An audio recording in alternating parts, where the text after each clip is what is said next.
Put yourselves in the shoes for a moment of Joe Biden. Well, perhaps not shoes, slippers maybe. When you were 22 years old, you told the woman who had become your first wife that you would be president. When you met her family, in response to their obvious question, president of what? You clarified, president of the United States. So you've been thinking about this for a long time, like a really long time, more than 55 years. In your mind's eye, back in the mid-1960s, you pictured those early moves in the Oval Office. On the first day, making sure biological men could play girls' sports. Tear down this wall, you'd proclaim. No, not the Iron Curtain in Berlin, but the one protecting America's southern border, even though you once supported it. Making sure federal employees can be indoctrinated with racist, critical race theory. And then on to the really big issues. If you followed a president who had increased economic opportunity for blue-collar Americans, that's no good. It must be destroyed. Force every small business everywhere to pay the same minimum wage, even if that costs millions of jobs. Open the borders immediately to low-wage economic migration, so even more jobs are lost and America goes back to the years of wage stagnation, especially for Black and Latino workers. If you followed a president who had achieved near energy independence and lower carbon emissions, you can't have that. Kill domestic energy projects and the jobs that go with them. Block fracking, even though it's the main reason America's carbon emissions have fallen. Who needs energy security when you've got John Kerry on a private jet? And if you followed a president who finally put America first and confronted China for the first time in 50 years, well, that's got to be stopped, obviously.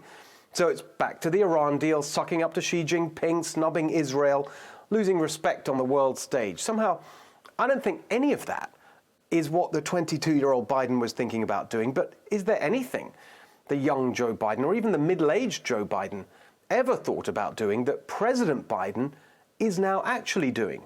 You can say, well, the issues have changed and so the policies changed, but what kind of 22-year-old announces he's going to be president in the first place?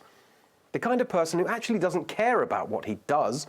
Biden's not in politics to do something, he just wants to be something. And so the young Joe Biden set about being president.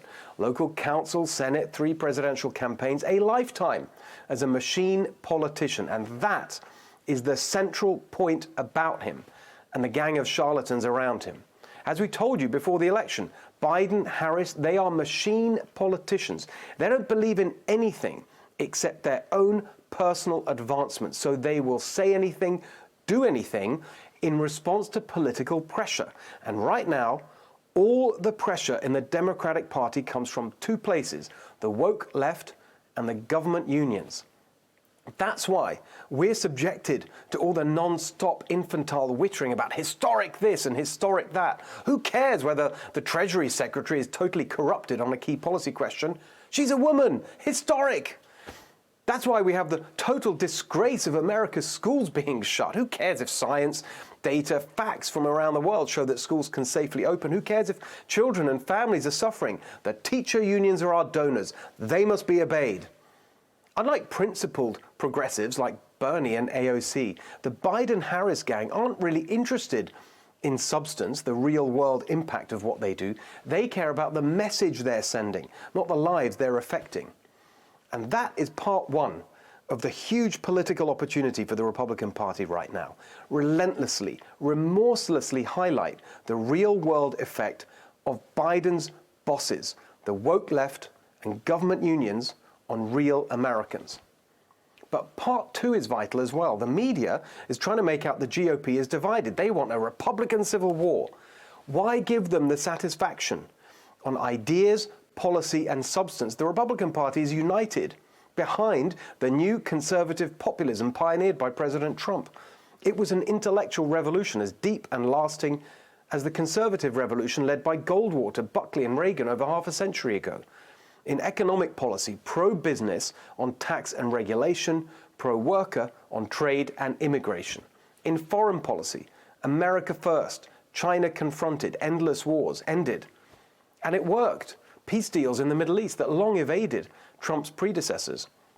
Poverty down, inequality down, wage growth for the lowest paid, higher than for the rich throughout the Trump years. Record numbers in work, the lowest Black and Hispanic unemployment rates in history.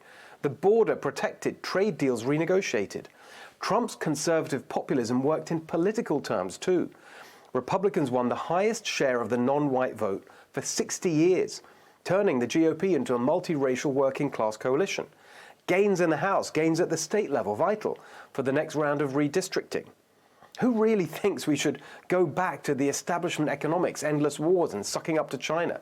Certainly not Republican voters. They are overwhelmingly for Trump's new conservative populism. This is the future for the GOP.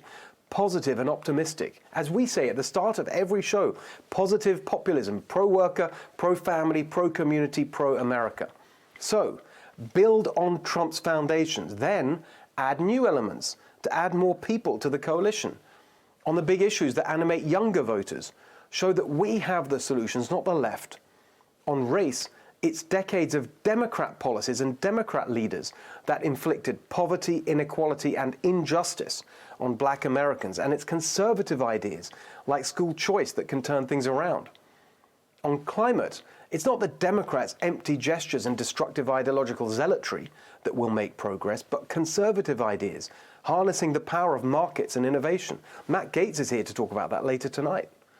We should also build on Trump's foundations with conservative ideas to solve big long-term problems, like the collapse in family formation and family stability, and the growth of unaccountable, centralized government power. More on that tonight, too.